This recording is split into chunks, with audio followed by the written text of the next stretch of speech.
A big part of being a developer is being able to use the terminal or the command line. Well, what is it? In this video, we're going to tackle this question and teach you a couple of very useful commands. Now, on a Mac, you simply do command space and type in terminal, press enter, and then the terminal will open for you. It's one of your applications and it's on every computer. If you're on a Windows machine, then it is the command prompt. But what is it? Well, it's how humans originally communicated with computers. Up until the 1980s, it was the main way humans gave instructions to computers and computers gave output to the humans. We didn't have something called the GUI or the graphical user interface, such as me opening up a new folder and changing the name of this folder or opening up Google Chrome. I don't really need to know how this is done behind the scenes. I just click on an icon and it opens it up magically for me. But command lines are really useful because you can do the exact same thing that you do visually on a graphical user interface, like I have here, on the command line. But they tend to be much faster to do, as I'm going to show you in this video. And there are also common ways to access different computers around the world. Like if you needed to access a server in another country where your web app is hosted, well, you would use the command line. And I'll show you how to do that later on in the course. Now, in your day-to-day job, you'll be using the terminal a lot because you'll have to access servers, the database, your front-end application, but you can do all of that in one from the terminal. You can also download scripts that other people have written from the internet so you can use in your projects. Now, these are all things I'm going to show you in the later sections. The commands that I'm about to show you work on a Mac or a Linux. For Windows, I'll have the Windows version command at the bottom of the video as we progress. Most of them are the same, but there are a few differences. So let's get started. The first command I'm going to show you is the ls command. I simply type in and press enter, and it lists everything that is in my current directory. What is my current directory? Well, I do pwd for present working directory, and I see that I'm in the users. That's my username. So I'm in my username folder, and these are all the things available to me. If I do cd, then I can go into this. If I wanted to go to, let's say, desktop, I do cd desktop. And now, if I do ls, I see that I have untitled folder because that's the only thing on my desktop right now. I can also do cd ... and this brings me back to one directory up. I can also do clear to clear up my terminal and have a nice fresh slate. There's a short command cd/, and this takes me to the root directory. If I do ls, I see that I have applications, library, system, users. That's the root directory of my Mac, essentially my Macintosh HD. I can also do cd squiggly line, and this takes me to the user directory. Let's clear this again.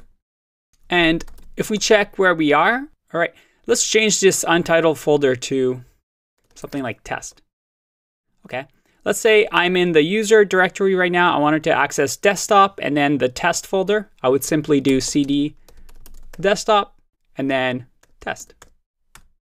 And now I'm in the test folder, but there's nothing in there.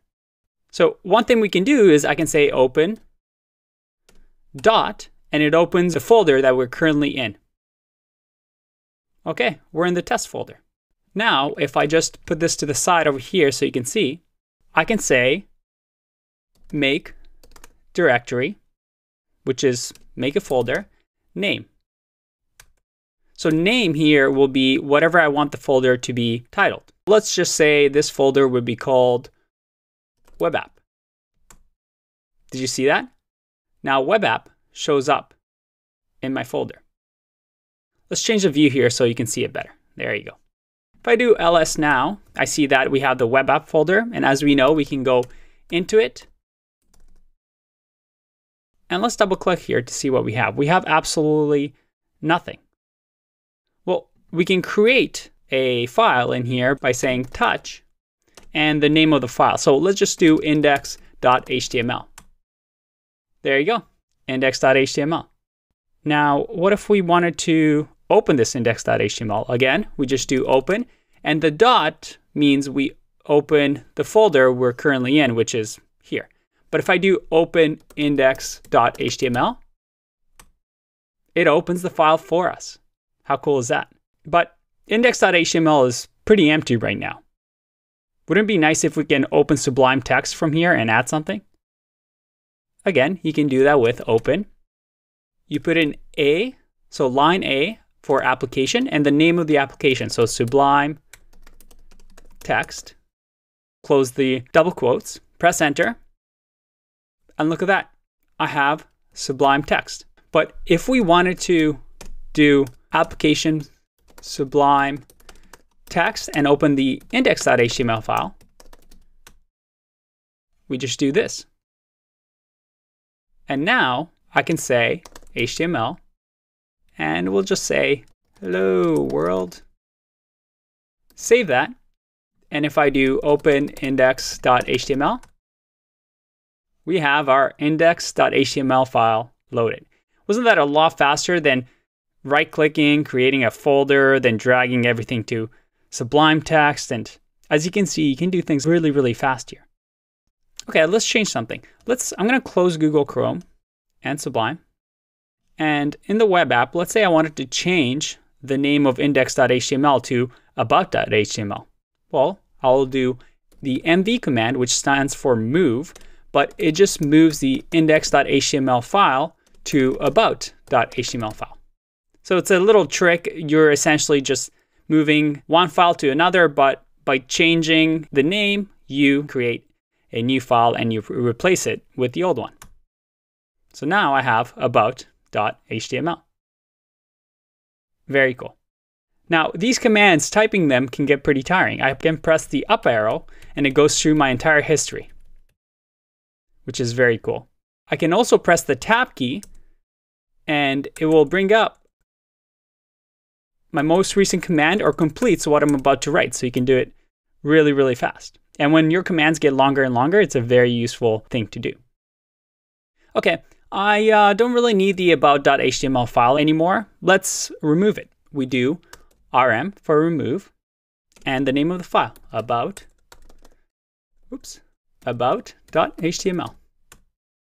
It's been removed. Perfect. Now, what about the web app file? We can remove that as well, but if I just do remove web app, well, it's not going to work. First of all, if I do ls or present working directory, I'm in the web app folder, so I need to move back to the test folder. Let's clear here, do cd.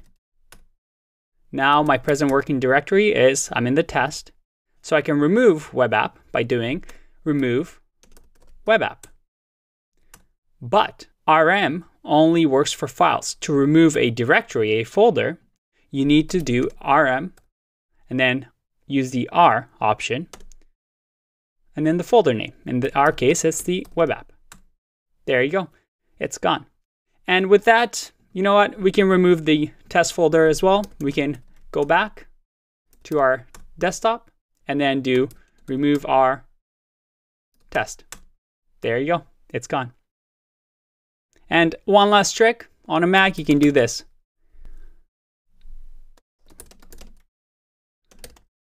This is so cool.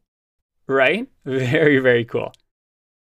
Okay, as you can see, you can have a lot of power with the terminal, and I want you to get used to writing commands on here. And from now on, try creating files and folders this way.